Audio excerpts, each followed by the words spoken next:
Good morning everybody. छोटों को hello, बड़ों को मेरी ओर से नमस्कार। तो आज हम आपके सामने हिमाचल प्रदेश का जो नेक्स्ट टॉपिक रहेगा वो रहेगा चित्रकला। ठीक है। उससे पहले हम एक बार एक नज़र मार लेते हैं अपने भारत के मैप के ऊपर। और भारत के मैप के ऊपर आपको देखना है कि हमारे जो हिमाचल की लोकेशन है या अदर जो भी हम जिस भी स्टेट की तैयारी कर रहे होंगे, पहले आपको भारत के मैप में अपने स्टेट की लोकेशन देख लेनी है। ठीक है। और उसके साथ ये देखना है कि कितनी यूटीज टच करती है बाउंड्री और कितनी स्टेट बाउंड्री शेयर करती है उससे। तो यूटी, लद्दाख और जम्मू दो यूटीज है, और उत्तराखंड एक, यूपी दो, हरियाणा तीन, पंजाब चार। चार स्टेट जो है, छः टोटल हो गए यूटी और स्टेट, छः हिमाचल प्रदेश से बाउंड्री शेयर करते हैं। ओके।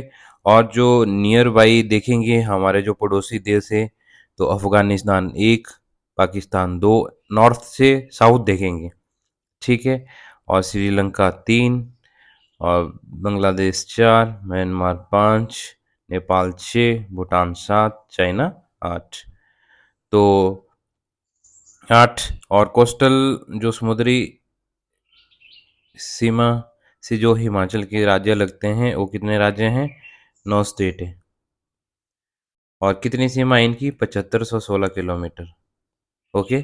और सबसे बड़ी किसकी है? गुजरात। ठीक है। छोटी देखेंगे तो गोवा, देखो यहाँ पे है गोवा एक, दो, गोवा तीन, चार कर्नाटक, केरला पाँच, छः तमिलनाडु, सात आंध्र प्रदेश, आठ उड़ीसा, नौ वेस्ट बंगाल। और अगर आपसे पूछा जाएगा कि पश्चिम घाट, ये है इधर पश्चिम घाट, इधर यहाँ पे। ठीक है। यहाँ पे पश्चिम घाट और ये पूर्वी घाट है। आपसे पूछा जा सकता है कि जो समुद्री सीमा जो पश्चिम घाट में वो कितने राज्य हैं, तो आपको बता देना कि गुजरात एक, महाराष्ट्र दो, गोवा तीन, कर्नाटक चार, केरला पाँच, तमिलनाडु छः। छः है। तमिलनाडु दोनों साइड आता है एक्चुअली। इस साइड पूछेंगे तो कितने बचे? पश्चिमी घाट छः, और पूर्वी घाट कितने हैं पूर्वी घाट के? छः यहाँ है तो इतने तीन बचे, चार है मतलब यहाँ पे। ठीक है। तमिलनाडु दोनों साइड है, कॉमन है। तो यहाँ से आपको इतनी ही चीज़ें याद रखनी है। ओके। रैप कर देता हूँ, आपने अगर देखना होगा तो आप स्क्रीनशॉट ले सकते हो।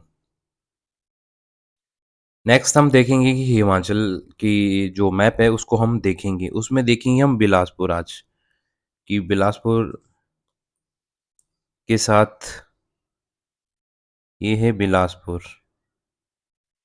बिलासपुर मंडी से भी टच करता है, सोलन से भी टच करता है, ऊना से भी टच करता है, हमीरपुर से भी टच करता है।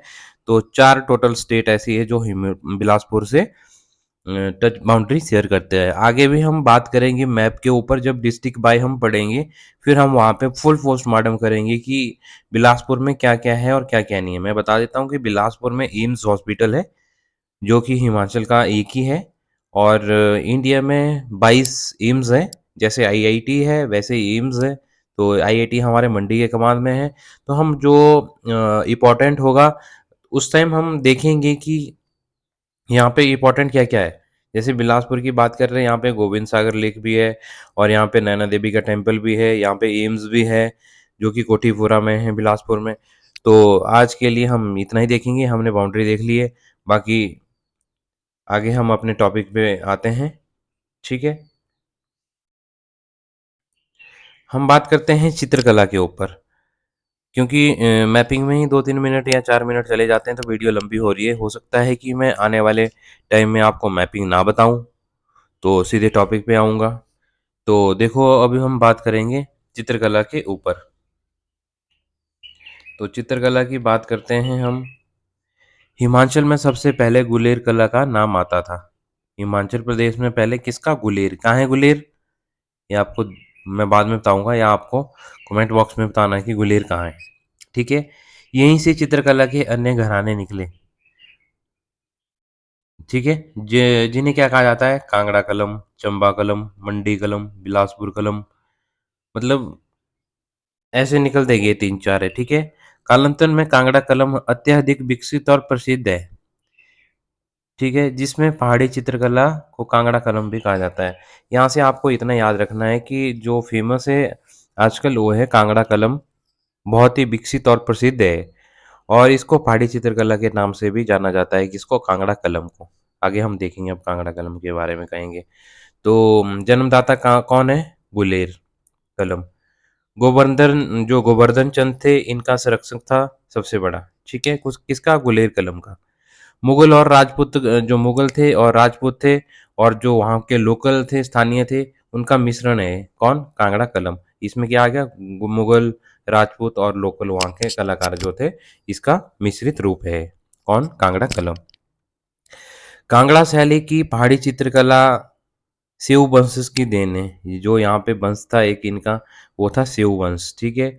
और इनका सब्जेक्ट क्या था, भगवान कृष्ण और राधा, मतलब इनका सब्जेक्ट था। ठीक है, विषय था। गोवर्धन पर्वत उठाया हुआ था, मतलब चित्र में जो दिखाया गया कांगड़ा कलर में, कृष्ण भगवान ने गोवर्धन पर्वत ऊपर अपने हाथ में ऐसे ही उठाया था, ये बताया गया है कांगड़ा कलम में। ठीक है। और गुलेर दरबार में जो जो चित्रकला जिससे मतलब कि वो बनाते थे, कलाकार थे, वो थे मनकू और नैनसुख, वो कि जो कि सेऊ के पुत्र थे। ठीक है।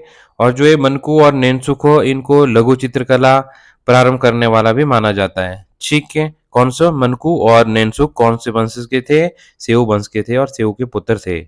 ठीक है। जिन्होंने कांगड़ा बुलाया गया था। ठीक है। ये दोनों थे, इनको माना जाता है कि मनकू और नैनसुख को जो लघु चित्रकला प्रारंभ करने वाला इनको माना जाता है और इनको कांगड़ा बुलाया गया था। ठीक है। और भोलाराम जो कि गढ़वाल से आया थे, कांगड़ा शैली का अच्छा चित्रकार था ये। संसार चंद्र ने 1775 में सुजानपुर टीरा को पहाड़ी लघु चित्रकला का केंद्र बनाया था। किसने बनाया था सुजानपुर टीरा को पहाड़ी लघु चित्रकला का केंद्र, तो संसार चंद्र ने बनाया था। कब बनाया था, 1775। आपको एग्जैक्ट डेट और नाम आपको याद होना चाहिए। एचपी मैं आपको बता देता हूँ कि जो एचपीपीएससी है वो बहुत ही टफ क्वेश्चन डाल रहा है, अजीब अजीब से क्वेश्चन डाल रहा है, तो मुश्किल होगा वहाँ पे। अगर आपको ब्रीफ में हिस्ट्री पता होगी तभी आप सुना होगा या आपने जगमोहन बलोकरा बुक पढ़ी होगी, तो ही आप उसको सॉल्व कर पाएंगे। और गिरिराज पत्रिका, जो कि आप प्रीवियस ईयर के क्वेश्चन पेपर भी लगाइए, कम से कम 15 साल के। ठीक है। अब हम स्टार्ट करेंगे उनको भी लगाना कि पहले कौन से पोर्शन, कौन से उससे कितने क्वेश्चन आए थे। ठीक है, मैंने पहले बताया आपको पहली वीडियो में। ओके। हिमाचल चित्रकला का जो स्वर्ण युग माना जाता है वो 1750 से लेके 1850 तक माना जाता है। इस अवधि में अनेक राजाओं ने पहाड़ी चित्रकला को संरक्षण दिया। एग्जाम्पल, जो नूरपुर का राजा था जगत सिंह जी, चंबा का राजा था पृथ्वी सिंह जी और गुलेर का राजा था दिलीप सिंह जी। ठीक है, ये आपको याद रखना है कि जिन्होंने हिमाचल जो पहाड़ी चित्रकला को जो ज़्यादा तवज्जो दी थी या इन्होंने ज़्यादा इस पे ध्यान दिया था, वो थे नूरपुर के राजा जगत सिंह जी, चंबा के राजा पृथ्वी सिंह जी, गुलेर के राजा दिलीप सिंह जी। ठीक है। और 1916 में सर्वप्रथम कांगड़ा शैली के चित्रों की खोज किसने करी थी, मेटकॉफ ने करी थी। ओके। और संसार ने अलेक्जेंडर का चित्र भेंट किया था किसको, हचिसन एवं बोगल को। इनकी बुक है history of Punjab hill state. ठीक है, यहाँ पे स्टेट है history of Punjab hill state. अभी हम बुक्स और ऑथर के ऊपर भी बात करेंगे, एक हमारी वीडियो इसके ऊपर भी आएगी। तो संसार चंद ने किसका चित्र भेंट किया था, अलेक्जेंडर का चित्र भेंट किया था किसको, हचिसन और बोगल को। और ये क्या थे, एक राइटर थे, एक लेखक थे। इनकी बुक थी history of Punjab hill state. Okay. तो नेक्स्ट हम बात करेंगे कांगड़ा कलम के ऊपर। तो कांगड़ा कलम के चित्रों का जो मुख्य जो टॉपिक था वो था धार्मिक और पौराणिक। ठीक है। चित्रकला का जो कागज था वो था सियालकोट का, और इस पे जो खाका तैयार किया जाता था वो हिरन के चमड़े का किया जाता था। ठीक है।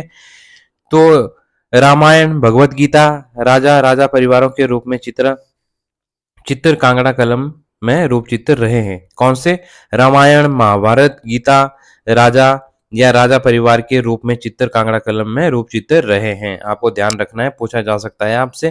कांगड़ा यहाँ पे मुगलों को, राजपूतों को और यहाँ के स्थलीय कलाकारों का ये मिश्रण रूप है कांगड़ा शैली। इसी को ही पहाड़ी चित्रकला का रूप भी मानते हैं इसको, ठीक है। तो इसका चित्रकला जो सियालकोट कागज था और खाका हिरण के चमड़े का था, ठीक है। और कांगड़ा चित्रकला का जो प्रमुख स्रोत था वो क्या था? गीत गोविंद जयदेव, सतसई बिहारी, रसिक प्रिया केशवदास, ठीक है। बशौली शैली सर्वाधिक विकास हुआ था, कब हुआ था? 8वीं सदी में हुआ था।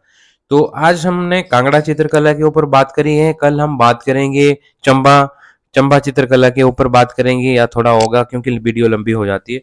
तो thank you so much everyone. Like share and comment जरूर करना। आपके लाइक और शेयर से हम भी मोटिवेट होते हैं, ताकि हम आपको अच्छा कंटेंट देते रहेंगे रिवीजन के हिसाब से। और आप अपनी तैयारी को बूस्ट दे दीजिए, क्योंकि अभी HPPSC ने घोषित कर दिया है डेट की 8 सितंबर को अलाइट का एग्जाम भी होएगा। और आप पहले वाली वीडियो पे दे सकते हैं कि पहले मैंने अलाइट के ऊपर पूरा टॉपिक मैंने पूरा वो किया हुआ है, क्योंकि उसमें डेट ही देखनी है। मैंने विद सब्जेक्ट विद टॉपिक आपको दिया है कि कौन से पोर्शन से कितने क्वेश्चन आए हैं, तो आपको वो वाली वीडियो देख लेनी है, ठीक है। तो thank you so much everyone. Like share and comment जरूर करना।